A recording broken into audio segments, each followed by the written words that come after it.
Hi, I'm Corinne Rose-Gerges, and I'm an influencer marketing strategist with 15 years experience who's worked with major brands like Pepsi, Pure Leaf, Courvoisier, Rockstar, and I am here to help you, business owner or brand, execute a flawless creator or influencer program in just 6 easy steps.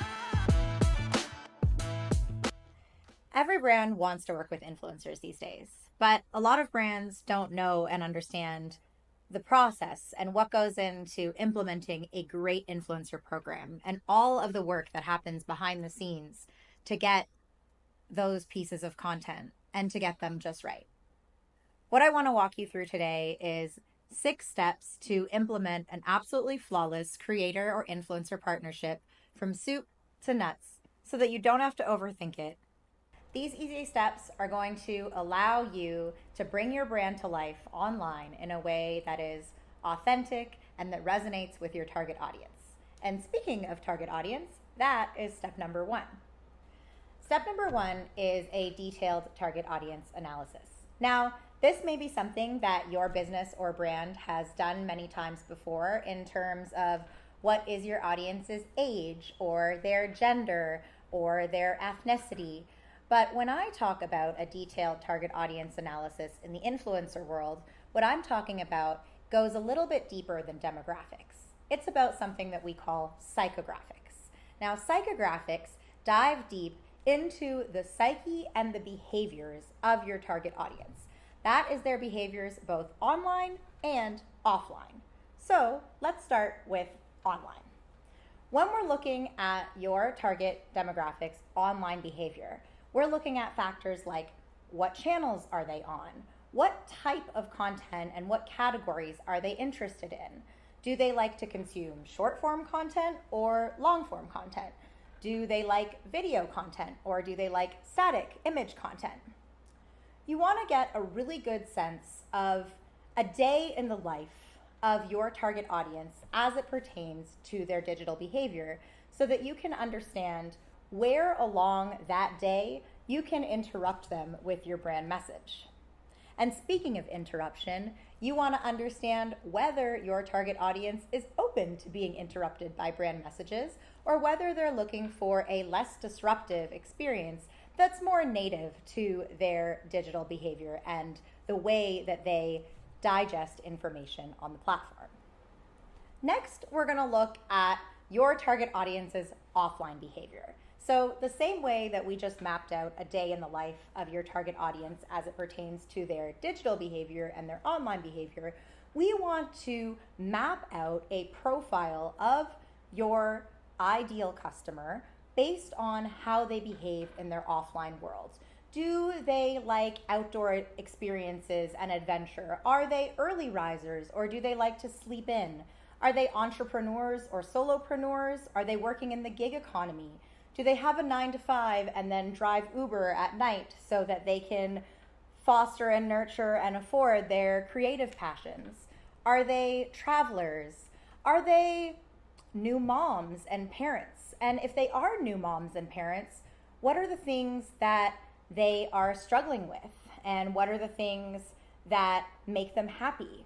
You want to understand the values and the behaviors and the routines of your target demographic on a hyper deep level. What's most important when it comes to this detailed target market analysis is really thinking about going beyond those stereotypes. The digital world has helped us to understand that all people wear many hats. So, for example, if you're hoping to reach women aged, let's say, 24 to 35. In today's day and age, those women could be just married or just engaged and getting ready to have their first child. Some untraditional things that I'm planning to do for my wedding in 3 months. First one that people are having a really hard time digesting, it sounds like, is we're both doing a first look and private vow. I think the biggest problem with this for people is that that special intimate moment of saying our vows is now not going to be shared with them, but why should it? Could also be a globe-trotting traveler who is building their life as a content creator and hops from country to country taking great videos of hotels and experiences. 7 months ago, I moved from Toronto, Canada to Malaga, Spain on the youth mobility visa. I've had a lot of time to reflect on the things that I probably would have done differently in preparation. That same 24-year-old woman could also be a rising executive in the corporate world who works from 9 to 5 as a director at a marketing agency, me, and then drives Uber at nighttime to supplement their income in order to fuel some side gigs. What I'm saying is there are a lot of different ways to be a woman aged 25 to 34. And that in and of itself is an insight that can help your brand launch appropriately online. Because you can decide within that group of women aged 25 to 34, are you talking to all of them or are you talking to a small subsection of them? So once again, when it comes to target market analysis and step number 1, the most important thing is to really dive deep into the values, the behaviors, the routines of your audience, both online and offline. Step number 2, and this is my favorite part. You get to build out your creative territory. What is a creative territory? That is the narrative or the story that you're going to use to bring your brand to life beyond just selling it. In today's day and age of Gen Z marketing and influencer storytelling and creator storytelling, it is not enough to just push your product out with this functional message of this is what it does and this is who it's for, please buy my product. In order to differentiate yourself, you want to build a creative territory or a story that will resonate with your target audience and build off of all of the great insights and learnings that you did in step 1. So once you know their values, their behaviors, their interests, their digital behaviors, online and offline, you can start to tell a story that resonates with how they live their life and fits your brand into that story, into those values, into that day in the life. Let me give you an example. I was recently launching a campaign for a premium brand of iced teas. This iced tea company wanted to target, as I mentioned in step 1, women aged 25 to 34, where they're currently under indexing. The brand typically targets women aged 35 to 50 who love this premium iced tea because they love the messaging of it being a more sophisticated option when it comes to ready-to-drink iced teas. However, women aged 25 to 34 were not resonating with the story of sophistication when it comes to the iced tea that they choose. So they were choosing others. In order to solve this problem for the brand, we took a deep dive, as we did in step 1. What is this demographic really talking about online and how do they live their life?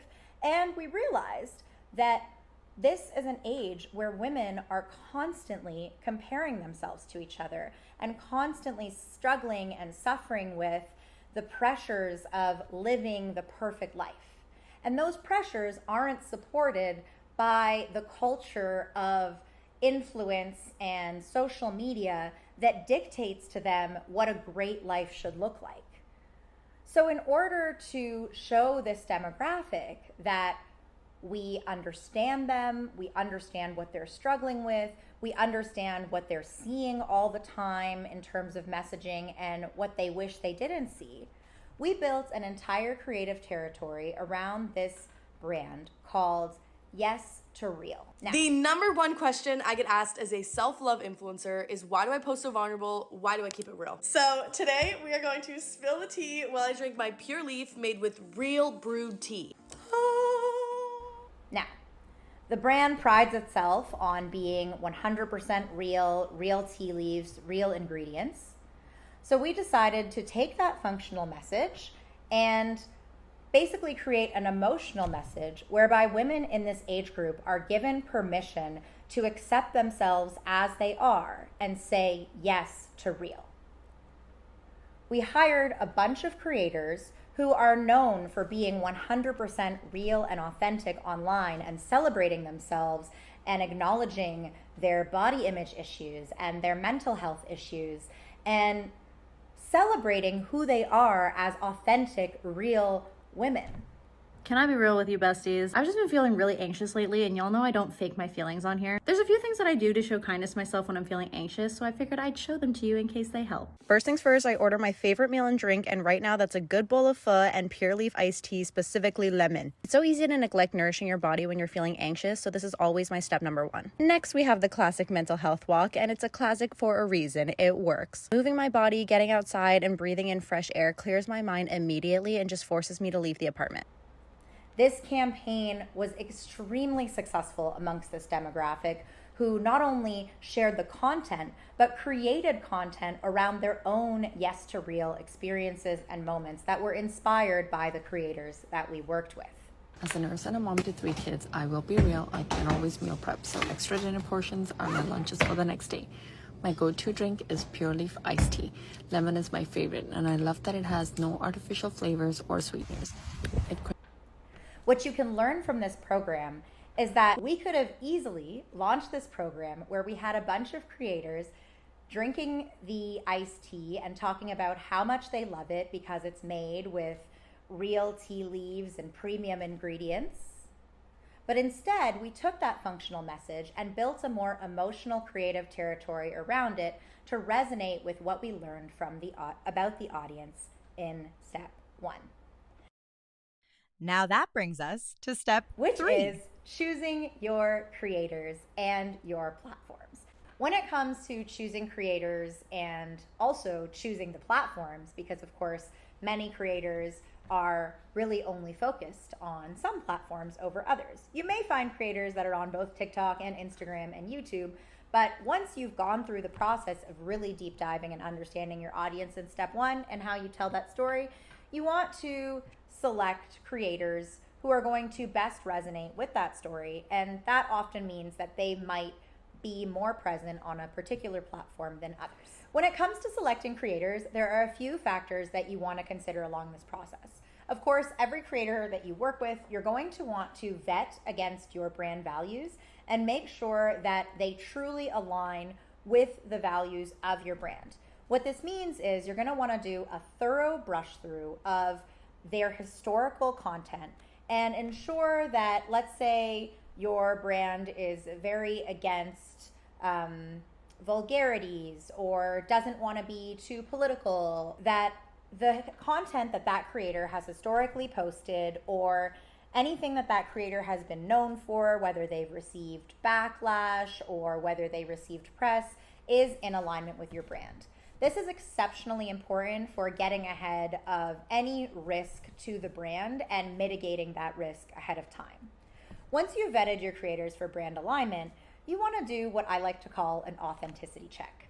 Now, you've heard me say this before, Gen Z and pretty much every other generation values authenticity more than they value pretty much any other thing that a brand could be or a person could be. What this means when you're doing an authenticity check is, does this creator speak about the things that you have selected for your creative territory?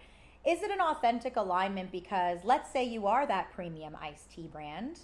Does this creator love iced tea? Do they love tea? Have they posted about real tea or the ingredients? But then also, have they posted about being real and being authentic and sort of pulling back the curtain? Do they talk about mental health and body image in a way that's similar to how you want to execute your creative vision for this campaign? Another thing to think about when you're doing your authenticity check is, does this creator often switch between niches, or have they been relatively consistent in their storytelling? Of course, every creator has the right to switch often, and if 6 months or 8 months or a year ago they had a different content niche or they were talking about something different, that's okay, so long as their audience has come along with them on this evolution and you are seeing a recent influx of content that really, again, is consistent with the story that you are trying to tell. Lastly, when you're doing your authenticity check, you want to do a bit of a competitive analysis and make sure that While your creator may love the product or the category that you are selling or that you are getting them to advocate for, that they are not just taking brand deals left, right, and center of any brand or any competitor that will write them a check. That impacts the credibility of their advocacy for your brand. The next step in vetting, and this is maybe a bit controversial, is to skip right over how many followers that creator has and go right into audience engagement and analytics. While followers are obviously great for mass reach, they're not always great for mass impact. If you have 1 million, 2 million, 3 million, 8 million followers, but only 2,000 of those people or 1,000 of those people are really engaged on a regular basis, that means you're not going to be reaching those several million other people with your content. So you really want to focus on how many engaged users are on that creator's profile and whether or not only are they going to see the content, but they're going to value it. They're going to immerse themselves in it and participate in it. At the end of the day, when you launch a campaign, if it has 10 million views, but it only has 10 comments, that's an issue. So I always look at engagement statistics before I look at follower statistics. The final step of selecting the right creator is about collaboration and willingness. This is where you go one step beyond your creepy little internet research and you actually speak to the creator about their enthusiasm for this collaboration and building a story and a relationship with your brand. You want to work with creators who feel really genuinely excited about partnering with you as a brand and are going to take that excitement to their audience so their audience is equally as excited to watch that content. Once you've selected your creators and you're clear that you're moving forward, then you get into the negotiating process. There are a lot of things to consider when you're negotiating a contract with creators, but what you want to make sure as a brand is that you are covered for all of the needs that you have when it comes to this campaign. Here is a quick and easy list of things you want to think about and to make sure are included in your agreement and in your contract so there's no gray area when it comes to how and when you get to use this content. The first is usage. When it comes to content delivery, it's great if you have a great piece of video or 3 or 5, but not so great if you're only able to use that video in one way. What you want to do is make sure that you've negotiated usage so that you are able to use that content in all of the ways that you need it to be used in your campaign. So whether that's just on social media, whether you want to feature these videos on your website, are the videos going to get edited into a television campaign? Do you want photos that these creators have taken to be featured on a billboard? All of those things are included in usage, and you need to have that clearly outlined with your creator. The second is exclusivity. Let's say you are Nike and you do a great creator program with a bunch of fitness influencers, and you didn't put exclusivity terms in the contract. So a month after your content goes live with that influencer, they then have a campaign live with Under Armour. And then 2 weeks after that, they have a campaign live with Puma. Well, number one, I wouldn't advise that creator to do that because it affects their credibility with their audience, and audiences tend to like loyalty. But if it's not written on paper, it is not rule of law that they cannot go and post about those competitive brands either at the same time or after your campaign. When it comes to exclusivity, I usually put a term of at least 30 days before the campaign and at least 30 days after, but it depends on how sensitive you are to competitive brands appearing with that particular creator. Some of the brands I work with put exclusivity terms out there for 3 months, 6 months, and even up to a year. But just know that exclusivity comes with a price tag because, of course, for every month that you're asking this creator or influencer to be exclusive with your brand, that means they might be turning down opportunities and income from other competitive brands. So you sort of have to pay the price tag for what they're not receiving from those competitive brands. And so now, once you've completed negotiating your contract, you have your usage terms, you have your exclusivity terms, and you know how long you're going to be able to use that content where and how long your exclusivity terms are, you can get into the process of formally briefing your creators. We usually wait until after the contract is signed in order to brief the creators on the actual campaign narrative, because the contracts typically you want to include a non-disclosure agreement, which means that any creative IP or ideas that they are working on behind the scenes with you for this campaign cannot be shared with their audience or any competitors at any time until after the campaign is already published and live. So once you get into briefing and you have your contract signed, this is where you want to equip and empower your creative partners to have everything that they need to build out their content in a way that will hit all of the right key messages, that will sort of follow the brand values and align with a certain set of guardrails and guidelines, that will really bring your narrative to life, and that will give them a full understanding of what it is that you love about their content and what it is that you're trying to accomplish with your storytelling.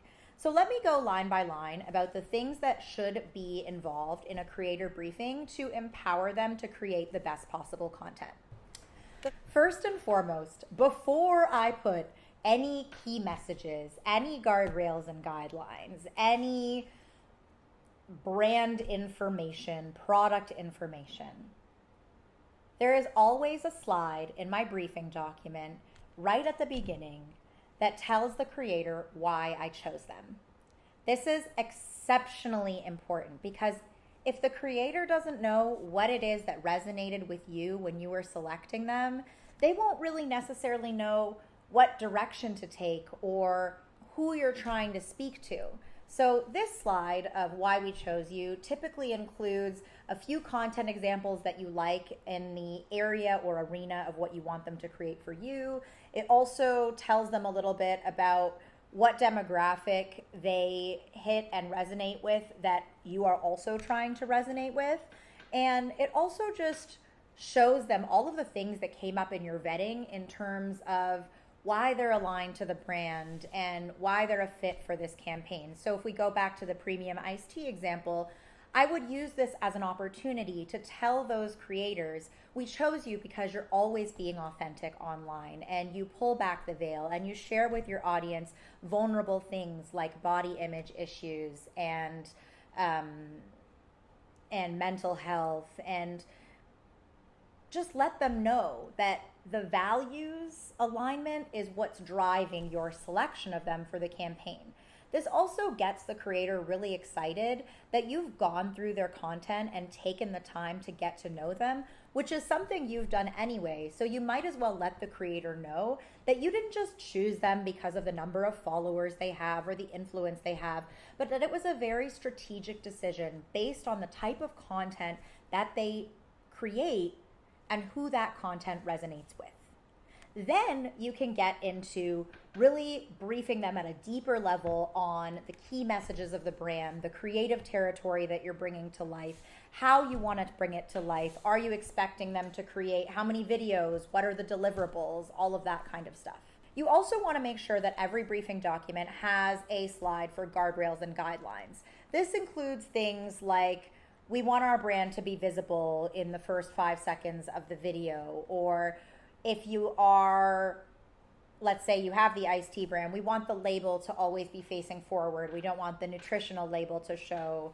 Let's say you are a beverage brand and that creator is going to pour that beverage into a glass. Maybe you want to make sure it's not a plastic glass and it's a premium glass. Maybe you have certain restrictions around consumption. So let's say you're an alcohol brand. You don't want that creator to show themselves consuming the product in excess. You don't want nuances that they're taking shots or they drank a whole bottle in a night. Let's say you have a sugary product. You might want to be careful about, are there kids in the content? And lastly, when it comes to guardrails and guidelines, you want to make sure that they know that if there's anybody else featured in the content besides the creator, that you're going to have a release for them to sign, that that person has given permission for them to be featured in the content in both organic and paid ads. So those people don't have to sign full contracts, but they do have to sign a release form. The last page of the briefing document also brings us to the final step, which is storyboarding and concepting. So every great briefing document and brief has a final slide, and that is a storyboarding or concepting briefing template that basically you give to the creator in order for them to fill out and give you a sense of how this piece of content is going to go. Things like, where is it going to be shot, and what is the story that I'm trying to tell, beginning, middle, and end? Who is going to be featured in the content? What am I going to be wearing? Where will the product be placed? How am I going to integrate that product into the story? Having them complete this storyboard template is an essential part of the process because it helps you get ahead of how many rounds of approvals or any risk that you're going to need that creator to reshoot that content. It's very important for the process, especially if your brand has a long or large approvals process and a legal team that needs to review that content in order to approve it. The more information that you have before you shoot that content, the more likely that that content won't need to go through large revisions, a lot of edits, or worst case scenario reshoots. So with that template, you are basically showing the creator everything that they need to provide you conceptually before they go into production, so that when they are ready to shoot, you know exactly what's being shot, and so do they, and you can compare that storyboard to the content that they deliver and ensure that they not only met all your expectations, but they didn't deviate from what's approved. That also brings us back to the contract piece, because typically we put a note in the contract that says we will only ask for reshoots if that content went against what was previously approved or went against any of the guardrails that were outlined in the briefing document. So there you have it. From planning all the way to execution, those are the key steps that you need to implement a flawless creator program.